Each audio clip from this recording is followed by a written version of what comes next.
Welcome to a very special edition of the Motorsport Show, in which, in conjunction with Autosport, we celebrate 60 years of the British Touring Car Championship. It was big when it all began in 1958, when it featured many of the leading drivers of the day in Jag 3.8s, Graham Hill, Jack Sears, and it remains huge today, drawing big crowds, healthy TV ratings, and of course full grids at a time when other branches of motorsport continue to struggle. The ongoing secret of its success? Well, the basic juxtaposition of road cars on a racetrack for one thing, close racing and lots of spills for another.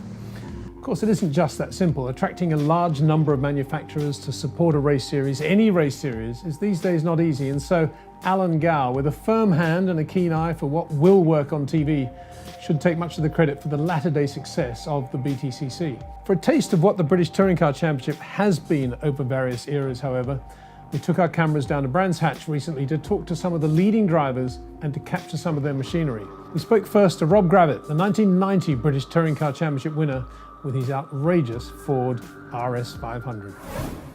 Rob, 1990, the RS500, what a car. Certainly more power than grip. Well, they were the days when you had so much power. It was unbelievable. Interesting enough, I was talking to somebody that was running in Australian Touring Car, and he was saying when we used to run the RS500s at Bathurst in Australia, we were doing 189 miles an hour down the Conrod Straight. But they're currently only still doing 185 miles an hour down there in the new V8s. So it just tells you a lot. And of course, we were running on much thinner tyres than they're running on now. So it's quite interesting. What was the best circuit on which to drive them, from your memory? I think corners Alton stand out in Park. your mind? I think Alton Park, because you had, you know, a lot of the hills and the ascents and some of the blind corners. Probably, probably Alton Park was probably the most difficult. What was the technique then for driving the RS500 round a corner like Old Hall at Alton Park or Cascades? The big thing about the RS500 is, of course, you had a big turbo, and we used to run low compression but 2.5 bar boost, so we had to keep the turbo spinning. So you had to effectively preempt to keep the turbo spinning and be back on the throttle to get the drive coming out the corner, to keep the power on all the time. And everyone said we had 600-ish horsepower. I don't think we had as much as that, but we had a lot of torque, and it certainly was around about 550 horsepower at the time. Could you get the thing to understeer, or was it constant power oversteer in terms of balance? Well, the problem was when I brought Yokohama into the country, we said the tyres were fantastic. When we brought them in, the tyres were not fantastic. We had to do a lot of development work with the tyres, with Yokohama, with Japan, and they were brilliant. Their reaction time was very quick, and we eventually got them very good. But if we allowed the car to oversteer just once, power oversteer coming out of a corner, the rear tyres were finished. So we ended up running a spool diff, which is what Dick Johnson did in Australia. And then, of course, everyone said, well, you can't run a spool diff because you won't be able to get the car to turn in. But we worked for half a day, we got the car to turn in on the front of the car, and we ran that for the entire 2 seasons that we ran those cars. An iconic car, and you were the only one actually to win the BTCC Championship in one of those. Okay, I wasn't sure that was the case, but yeah, I was very lucky to be around it at the time, I think, and they were just hugely, dramatically fast, and of course they had all the flame coming out the side and all those things that were brilliant. So I'm not quite sure whether it's quite the same now, but at the time, yeah, it was fantastic.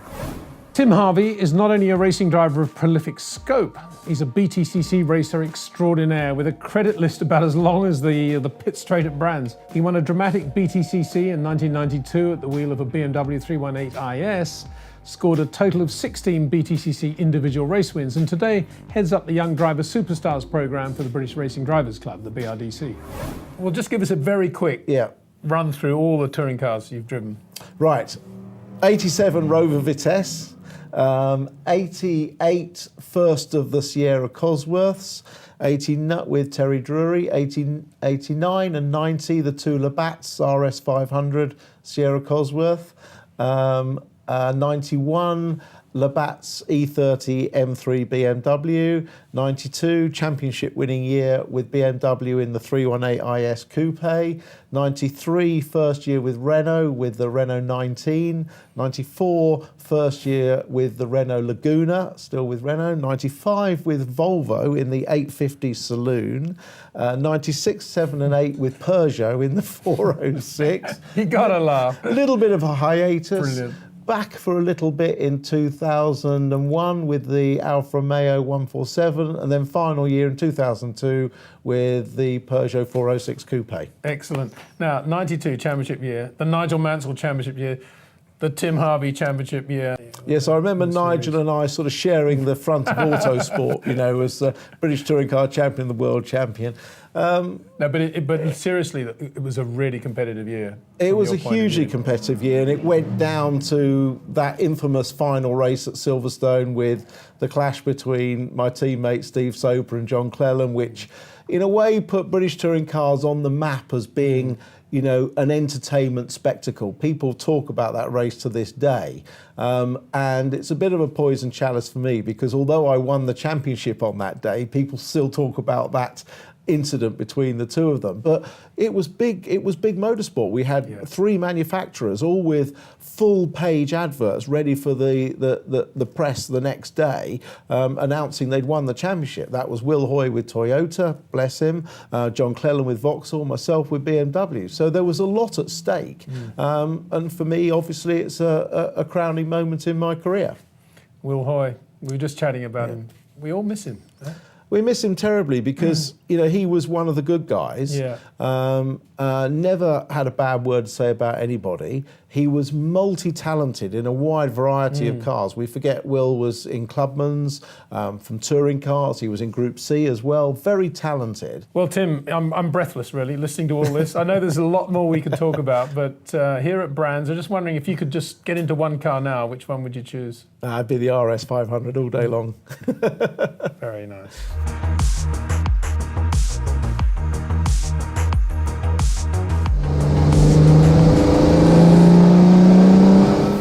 The Alex Isigonis designed Minis changed the face of motoring, let alone of touring car racing, and instantly captured the heart of the crowds with their sideways, tire-burning acrobatics. Sir John Whitmore was an early star, as were John Rhodes and Steve Neal, father of Matt, Phil Middlehurst, father of Andy, and Gordon Spice, the very talented racing driver entrepreneur who went on to build his own Le Mans car and to race successfully with big league single-seaters. A Mini Cooper S almost works factory driver. What were those Minis like to drive? Well, in comparison with other cars I've driven since, they were bloody hard work, actually. The steering was heavy, and it was constant action, and putting it sideways before the corner and all that stuff. But they were heavy cars. And I remember the contrast when I got out of a Mini in 70, I think it was, and got into a GT40 for the first time. And I couldn't believe how easy the GT40 was to drive after a Mini. Really? It actually went where you pointed it at and behaved like a proper car. We had 12-inch wheels and a fairly wide tread and all the drive going through the front wheels. And we were young, and we certainly wouldn't complain about the car in those days. It just wasn't done. Tell me about the technique of throwing it sideways before the corner. The important thing was to keep up the impetus, impetus of the car. And if you braked, you lost a lot of impetus. Going sideways, you could actually, by playing on the throttle, hit the apex without losing so much speed as if you braked and accelerated. The conventional way is to brake for the corner and accelerate through it. But if you put it sideways before the corner, and hit the accelerator at the right time, you actually hit the apex and get out quickly. And the key to that is that A, the tyres would take it, which they wouldn't today, and B, obviously front-wheel drive, which back then was a new thing. Well, yes, it was, and I remember we had qualifying tyres that were good for good for one fast lap. Dunlop's produced these tyres that you had to actually for the one lap, and after a lap they were absolutely shredded and useless. And mini racing tyres were very, very short supply, and that was how I used to finance my racing when I was a privateer before the mini days. And I used to flog the old tyres to John Pierce for so much a millimetre on the tread. So I measured my success at a race meeting by how many tyres I could get from Dunlop's, which I was paying for, but with a 40% discount. Right. And so I was paying £6 a tyre, and selling the tyres on to John Pierce for £2 a millimetre. And before I went to John on Monday mornings, I'd measure all the tyres that I had, and decide how many millimetres I was going to try, and then we'd argue for about 2 hours about it, and eventually I'd get my money, and that would be it. And then, and I was very lucky to be involved in this project, the Autocar Caprice with Andy Rouse. What a time that was. And I was sports editor of Autocar at the time, and it was just, I remember going up to Mallory Park and just watching you perform there and early in the season. Oh, the Caprice were terrific. I mean, they were idiot-proof. You could drive them any way you liked. The quick way was to drive them smoothly. It wasn't the fun way to drive them, because you could put them sideways just like that, with a minimum skill, to be honest with you. But that was Dave Cook used to look after our cars, CNC racing up in Kirby Moorside. And Dave was the best engineer I've ever had, a race engineer. And he'd do, it was entirely down to him. Those cars were so easy to drive. And they still are. People who've got old cars of mine say how easy they are to drive. And they're probably actually now, the way they restore these cars, they're probably better cars than they were in period. Well, I think you're underplaying your role a little bit. For me, Gordon Spice, Andy Rouse was a formidable driver combination. That was, yes, we used to compete against each other, and there were no team orders. It was very Bruce McLaren, Denny Hulme, wasn't it? It was that sort of thing. There were no team orders, and Andy beat me on occasions. I beat him more often, but then he went on to greater things, of course. And he stayed in saloon cars, and I went on to other things. So many other things. Yeah. Going back to the Minis, the drivers in which you competed against in that era, pretty good too. Yeah, well, we're seeing a sort of whole new generation of drivers, people like Matt Neal, and Steve was my teammate, and I remember the important thing, the only thing that really mattered about racing in the Britax Coopers was beating a teammate, and that took priority. It didn't matter where you came in the race, but to beat your teammate was... Steve Neal was very quick, as was John Rhodes too. Rhodes, Rhodes and Hanley. How quick was Christabel Carlisle in a Mini? Well, she was in the very early days of my career, because I think she stopped in '66, I when think. she had that shunt, didn't she, at Silverstone? She did, yes. Somebody was killed, but she was quite quick. I think she was quite quick, but we didn't really look at how quick she was. We looked at her. A bit like Anita Taylor. 65, when you started, Formula One drivers were racing BTCC, Jim Clark, obviously, Jackie Stewart. What was that like, having Grand Prix drivers? Well, that was very, very drivers? exciting. And of course, Jim Clark was everybody's hero, and I remember a race meeting here when I was a privateer, and Jim Clark was driving a Lotus Cortina, and I knew he'd lap me. What were you in? I was in a privateer Mini, 1300 Mini, and coming into Paddock Bend, I'd seen him along the straight, and I thought, well, I'll move over nicely for him, and just to watch him through there with the wheel sort of about 8 inches off the ground. So I gave him wide berth so he'd go through. I got on the marbles, completely out of control, and hit the barrier, wrote the car off, just like that. That was watching Jim Clark. That was 65, I remember. Did he talk to you after that? Oh, no, I mean, he was a god, and no one would... No one would talk to Jim Clark. No, none of the junior boys would talk to Jim Clark. Jim Clark, 3 and sometimes 2-wheeled a factory Ford Lotus Cortina to victory in the '64 British Touring Car Championship, but the red and gold Alan Mann Cortinas built in Fair Oaks near the current McLaren factory were never far behind. Sir John Whitmore was very neat and very fast in the Mann car, and Jackie Stewart was in the driver lineup too. Henry Mann, a very quick driver in his own right, today runs a thriving touring car prep business on his father's Fair Oaks site and is still very much a part, therefore, of the Lotus Cortina story.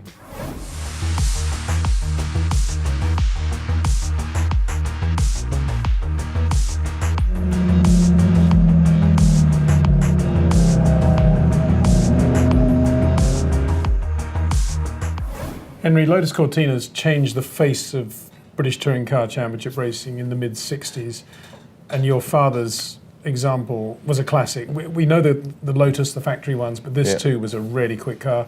So Jackie Stewart, John Whitmore, Sir John Whitmore, raced it. Yep. Tell us, how different was it from the works cars in terms of setup? I understand that they were a bit stiffer at the rear, so I didn't pick up the wheel as much on the, the inside front on the corners. Although Whitmore could still do that on occasion, but yeah, they seem to be a bit differently set up than the Lotus cars. I don't know exactly what differences there were, but they certainly didn't handle quite the same, as I understand it. And this is a beautiful example, if I may say so, because it's absolutely original steering wheel, original gear shift, seat belts, everything as it was. No roll cage, none of the modern stuff. It's a racer from that period. Yes, absolutely. And you've driven it. What's it like to drive? Yeah, it's nice. I mean, it's kind of similar to a road Cortina, really, in some respects. It's quite soft by, driven some modern historic racing Cortinas, and they're a lot stiffer and lower and faster, more powerful. But it's very atmospheric driving that, and very, it requires a lot of finesse to balance it well. It's a nice thing to drive. And we mentioned Jackie Stewart. Perhaps not many people know that Jackie Stewart did race Lotus Cortinas. This was one of them. He raced it at Snetterton early 66 and had to rush away. Jukebox jury called, and he had what was Jukebox jury for those? I think it was some sort of. I really don't know. You have to choose the record you liked, I think, or something, and then they had various celebrities adjudicating. So he rushed out of Snetterton to do that. Yeah, but he also was not a Lotus Cortina fan. No. Whereas everybody else seemed to be. Clark, Whitmore, everybody else. He said that it was the worst car he'd ever driven, I think. Yeah. But why? How? I don't know. I really don't know. He said that, in fact, at John Whitmore's funeral not long ago, he said that it required a certain skill which Sears and Whitmore had, and obviously Jim Clark. And quite a few others, Peter Arundel, who was quick in them, Jackie Hicks, wasn't too bad. Yeah, absolutely. But and he just didn't seem to have that ability to wring their neck and get the best out of them that the others did. Not, he was obviously very, very quick and respectable in it, but he just didn't get on with it for whatever reason. Didn't quite like the whole setup, I guess. And one final question about the Cortina: how reliable a race car was it in terms of? Lotus in general were always considered to be quite fragile and difficult. Yeah. What's it been like to work with that car? They're not too bad. I think that was my father's team's real advantage, was that in long distance racing they managed to keep them together, whereas a lot of cars would expire, and particularly Cortinas, blew up a lot and various problems. They are fragile, and they're going a long way beyond their road car design parameters. The gearbox is small and the axle is small, and so it's not ideally set up for it. But now most of the problems have been resolved, and the castings are a bit better for things, and so they're okay now, but they are still quite a fragile little beast.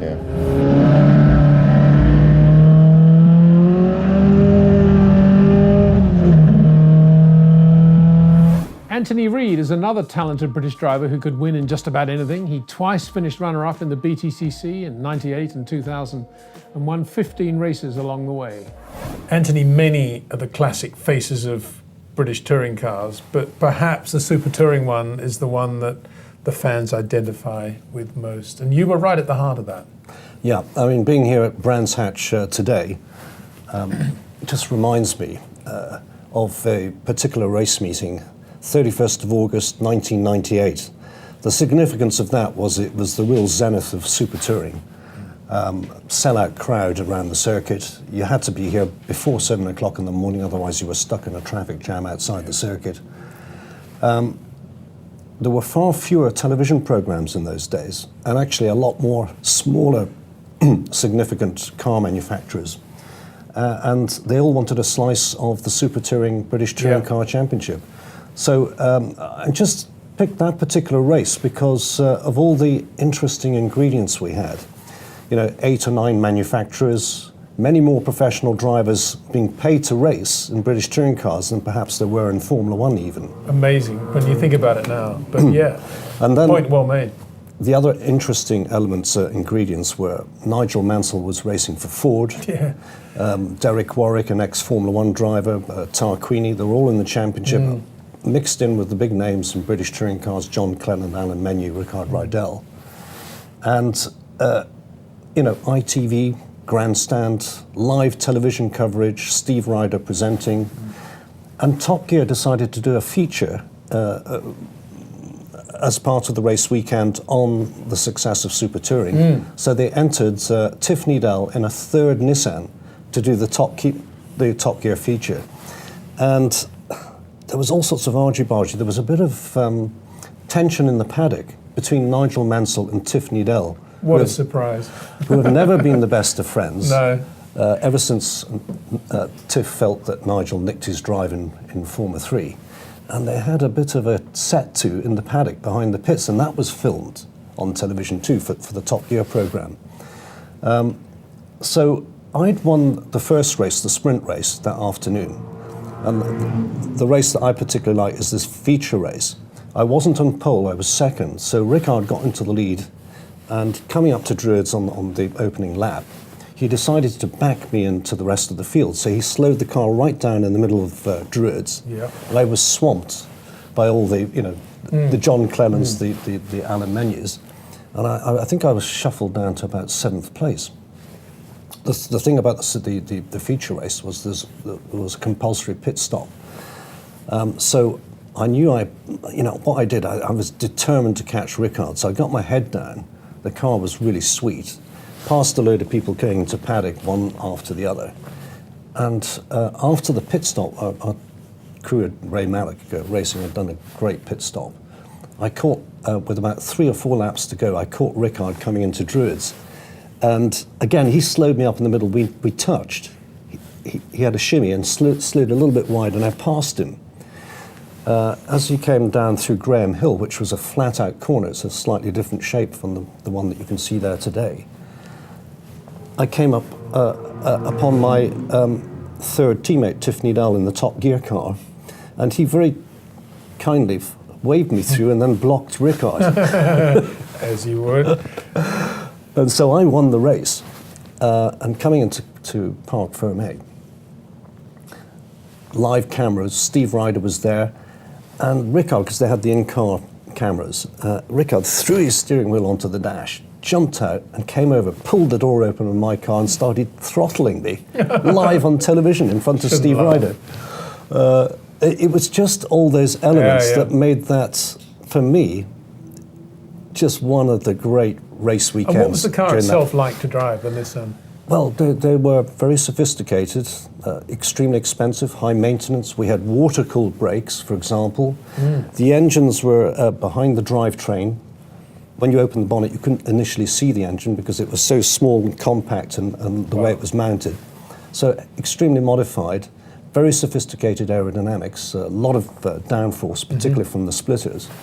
And the great thing about the Nissan was because I'd been with that project for 3 years, I had developed the car around my own driving style. It had my DNA in it. And for me, the car and myself were at one, and we had a very successful season. We'd won 8 races and 11 pole positions out of a 26 race championship, and the car was absolutely flying in those days. So just to finish that story, you got the penalty, and ultimately Rickard won the championship, right? Yes, I had won that second race on the road, but they deemed that I was at fault, so they put me back to second. Rickard won that race.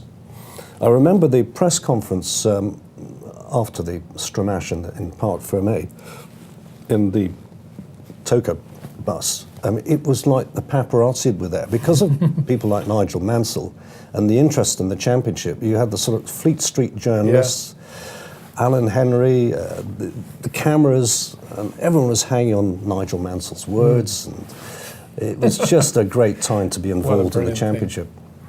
That's all for this week's special BTCC anniversary edition of the Motorsport Show. Read more about the 60 years of the BTCC and the current edition of Autosport, and see you next week in the build-up to the Belgian Grand Prix at Spa.